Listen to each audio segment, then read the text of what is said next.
Hi guys, welcome back to my channel. I'm so glad you stopped by today because today we are actually going to be making a giant insect. I've been wanting to do another giant plush project for quite a while, and I thought a caterpillar would be really fun. Now, before we get started, I do want to let you guys know something. I actually made a Discord. I'm going to leave it linked in the description, and eventually I'll make sure to have it linked on my channel completely. But if you guys want to come over, hang out, show your artwork and stuff, it'd be really fun to just have a little spot for us to do that. Anyways, let's get started.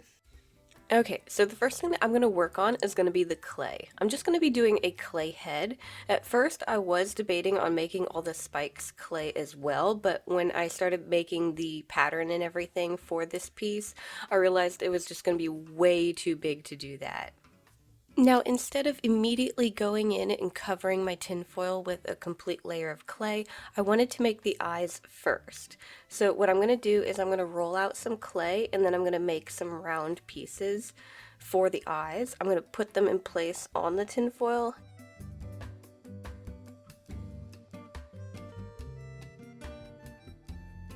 And then I also want to texture them. So I found this one mesh fabric. I bought this for something that I never ended up using at all. So I just cut a piece off of it and just pulled it over the clay nice and tight.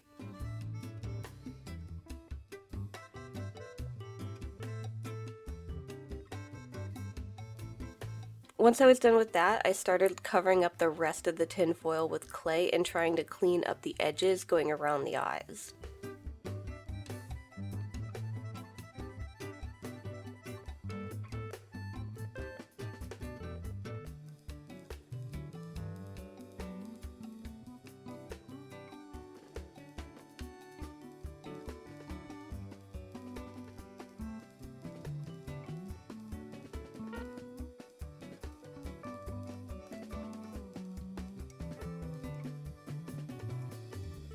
Once I have everything covered, I'm going to work on adjusting the very front of the face where the mouth is going to be.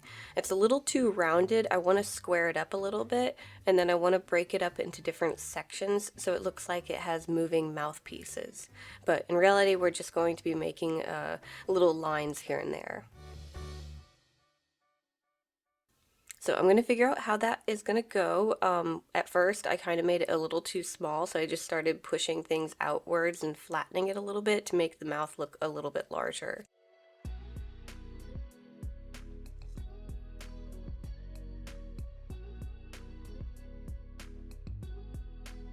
And then I'm just going to break this in half to make the opening of the mouth.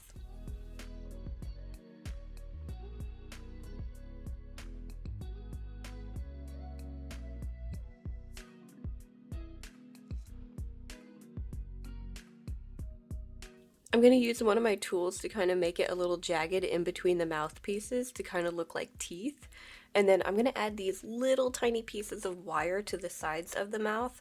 These are going to be those little feelers that would kind of pull food in. So I'm going to get those placed and I'm going to start covering those in clay as well. I'll also break these up into different segments too so they look like they can bend.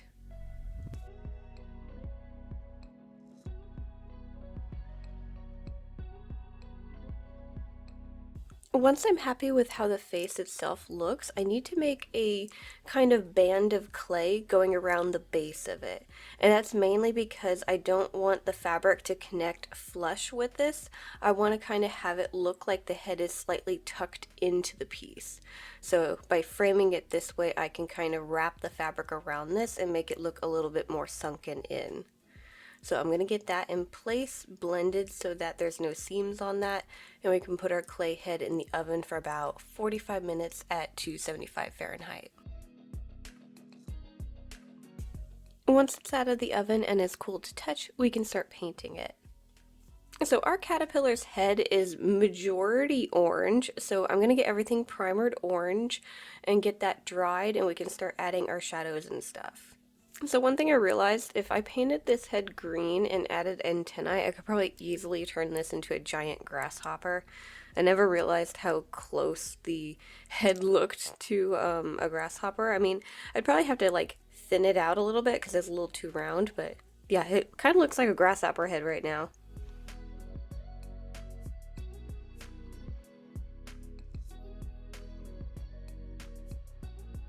Anyways, once I have the head primered, I'm going to start darkening the front of it and try and blend it into the lighter orange.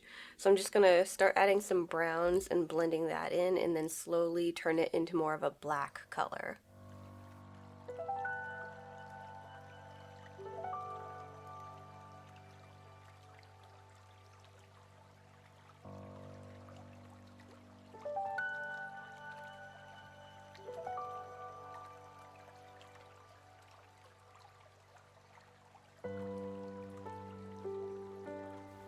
I'm going to go around the eyes a little bit with this, just kind of lightly darkening the edges, and then I'm going to go full into the cracks with watered down black paint to get all the different sections separated better.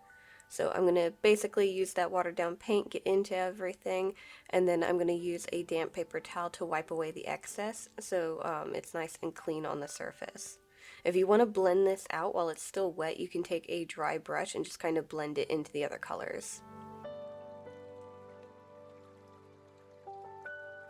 Now what I want to do is I want to work more on the eyes. They look really good right now, but they don't really stand out from the rest of the face. So I'm going to lighten them up a little bit, and then I also want them to be a bit more metallic. So I ended up using a little bit of metallic orange and yellow to brighten it up and to make it look a little bit more glossy.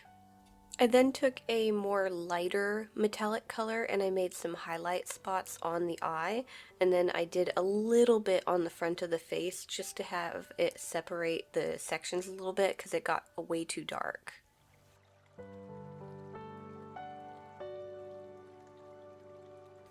Okay, so I think I'm pretty happy with how the face looks. I'm gonna let it dry and then I'll end up going over everything with a layer of resin to help protect all the paint. That of course has to cure overnight, so we have plenty of time to work on all the sewing, and there is a lot of it. Okay, so the first thing that I did to kind of figure out how to sketch out all the pattern pieces was I roughly sketched out the size that I wanted for the caterpillar. So yeah, I know it looks a little bit like the hungry caterpillar. I did not mean for that at all. But after I got that sketched out, I realized I need three main body sections: the head, the middle, and the tail.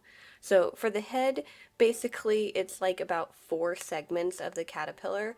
Now the body part for each one is going to be this weird layered thing. It'll look and make more sense once we start putting everything together, but I've got that, I've got the middle of the body, and then I've got the tail.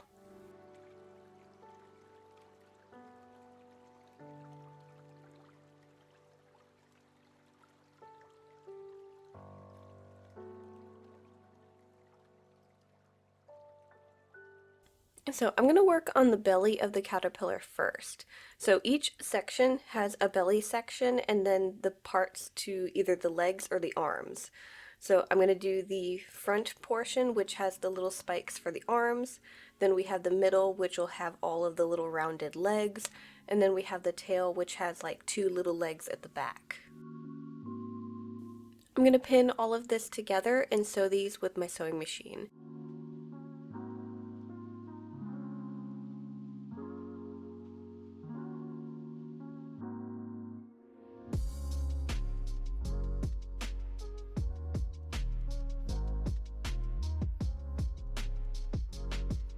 Once I have those put together, I can take all 3 and we can put these together to make one belly piece.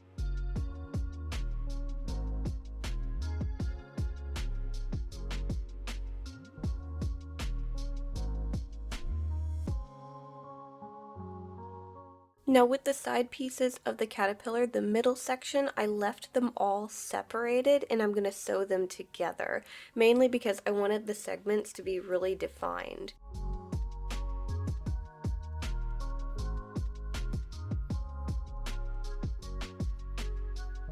So I'm going to get those stitched together, and then what we're going to do is I'm going to take the gray section, which is kind of like an under section of a fold we're going to have, and I'm going to sew this in place on all of the segments of the side. So I'm going to do this to the head section, the middle section, and the tail. So I'm going to get all of that pinned together and sewn together with the sewing machine, and then we can connect all 3 of the sections just like we did with the belly. So right now we have 3 parts to our caterpillar, the belly piece and the 2 side pieces, and we need to sew all 3 of these together. So I'm going to take each side and I'm going to connect it to the side of the caterpillar that it goes to. And right now this is just a straight sew. It should be a completely straight line that you gotta follow. Once we have those side pieces in place, the last thing we need to do is close up the top. Now, I could hand sew this, but I'll end up pulling it a little tighter than normal and it'll kind of mess up the shape of the caterpillar. So I'm going to use my sewing machine. And I need to have it to where I can flip the fabric right side out and stuff it more easily later. So I'm going to cut a line going all the way down the middle section of the belly. That way I can flip everything right side out and have access to things and stuff it once we have it on a wire frame.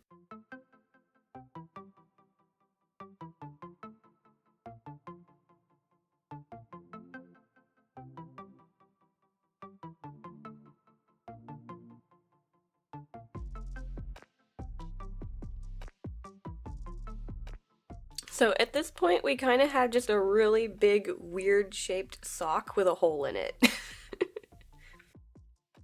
Okay, so the next thing that we need to work on are going to be all the spikes for the caterpillar. Now our caterpillar has some really large orange spikes, but also a bunch of really tiny black ones. So for the tiny black ones, I've tried to leave it pretty simple. They're just going to be basic little triangles I've sketched out on a folded piece of black fabric. They're all on one piece, and I'm just going to sew these and then cut them out.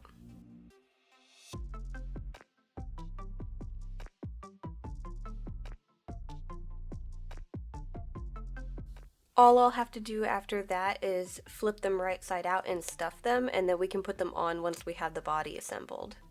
Now for the orange ones, we're going to have kind of a bunch of different sizes. We're going to have like 4 really big spikes, and then 4 kind of medium spikes, and then 3 tinier ones. Also, I'm going to have the medium and large ones on wire frames because of how long they are. I want them to be poseable and hold their shape better. The tinier ones are just, they're too tiny. They don't really need it, so I'm not going to bother with it. So I'm going to get these sewn, flipped right side out, stuffed, and then put on some wires. Now you'll notice that I didn't leave the sewing straight. I kind of had it like bumpy, and that's because we're going to break these up into segments.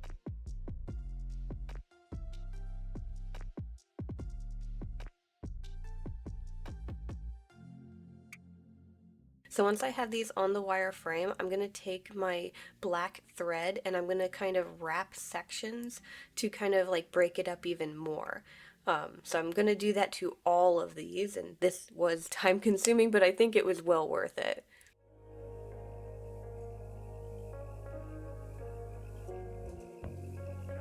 And then once I have all of those sewn and they look like how I want them, I'm going to darken the ends. So what I'm going to do is I'm going to dampen these, and then I'm going to kind of put the tips into some watered down black paint, and then I'm going to hang them. And then it should help it blend from like the orange to the black without like a really drastic line in between. I actually had to come up with another way of hanging these because normally my old place I had shelves above where I was working, so I just hung them from the shelves, but I had to get my drop cloth tripod to kind of hang over my desk. So yeah, I made it work.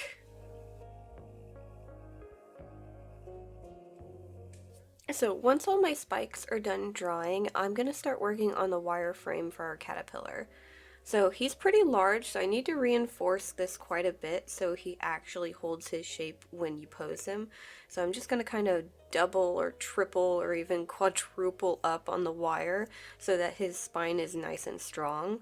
Once I have that like twisted together, I'm going to throw on the wire frames for the spikes.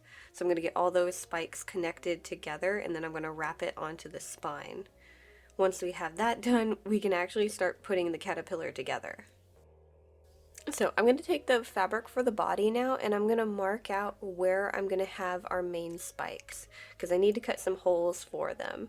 So I'm going to mark that out, cut those holes, and then try and run them all the way through all the holes and everything.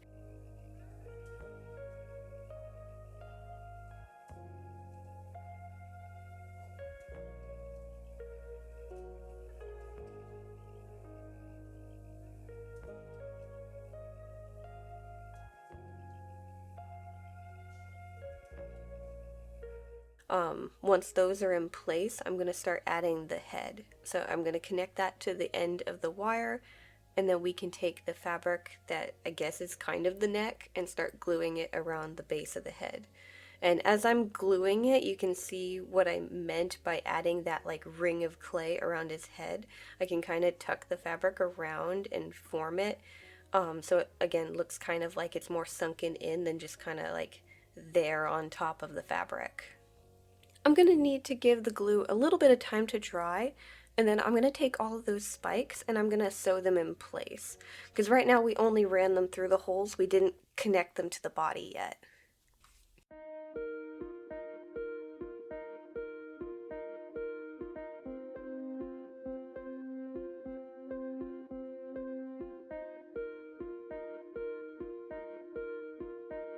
Once those are all sewn into place, we can start stuffing and closing up the body.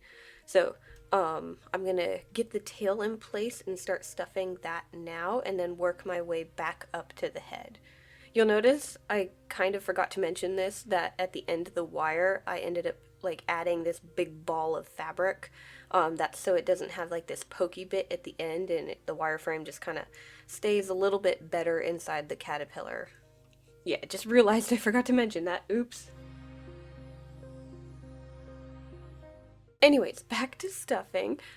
When you're stuffing this, you don't want to completely stuff it really taut, but you do want to give it enough stuffing to where it holds its shape. Mainly because we have those folds, and once I have this completely closed up, I'm going to start stitching those folds so that they kind of actually look like a fold, because right now he's just a little bit larger than he will be in the end.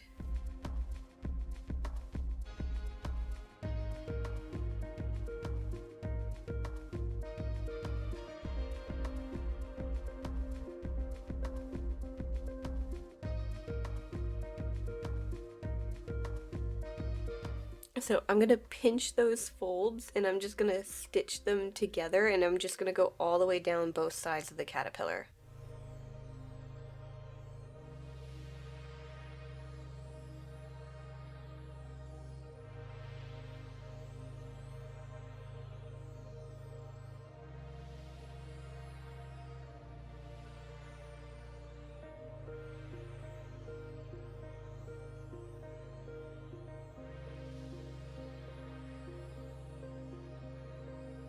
Another thing that I'm going to do to help shape his body is also go along all the different breaking points of the segments and just kind of lightly stitch and then pull tight so that they separate and kind of like create these bunches a little bit more. Because it looks okay, but I want them to be a little bit more defined.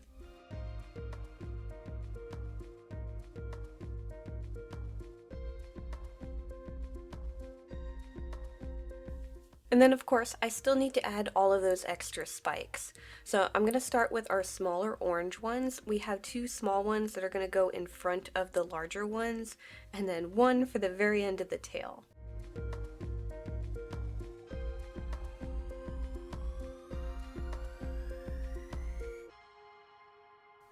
Then once I have those in place, I'm going to take all of those black ones that we made, the really tiny ones, and slowly add them because this part took forever along with all the other sewing. This was a very sew forward project.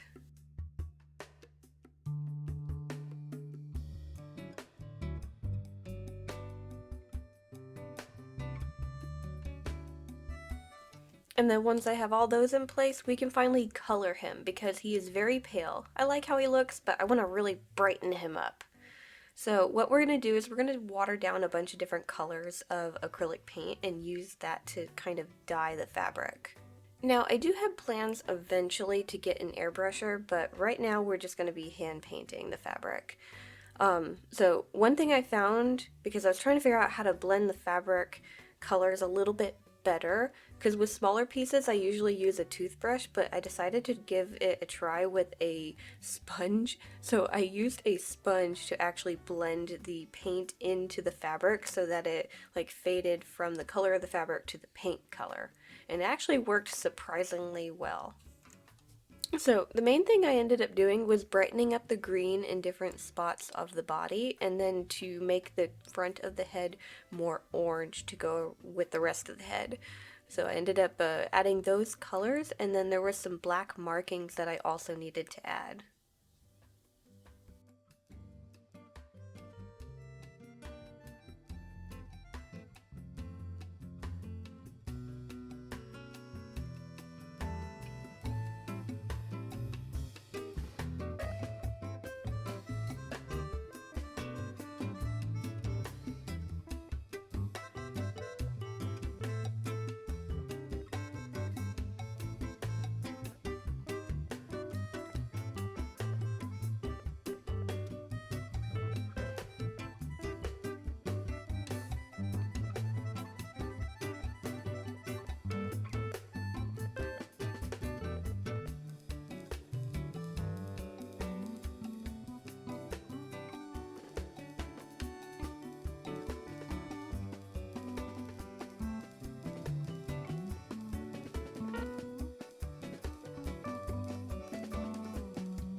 Okay guys, and here is our giant caterpillar. I almost can't get him in screen completely.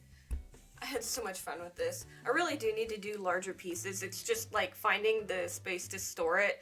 Yeah, I have a new art studio, but still kind of limited on space for giant pieces like this. Now, I'm going to put this big ol' bug up for sale, so if anyone wants to give him a new home, you can check the links down below. I'll have my website linked down there. That's where I'll have that for sale, along with all my other art dolls that I currently have in inventory. While you're down there, you'll see all the other links to different art supplies that I like to use to make my dolls, so if you want to try a caterpillar of your own or something else from the channel, you can see what materials I like using and it might be helpful for you. Now, of course, these are affiliated links, so if you do buy anything through them, it does help support the channel. Anyways, guys, thank you so much for watching. Make sure to like, subscribe, do all that fun stuff, and I'll see you guys next time. Bye!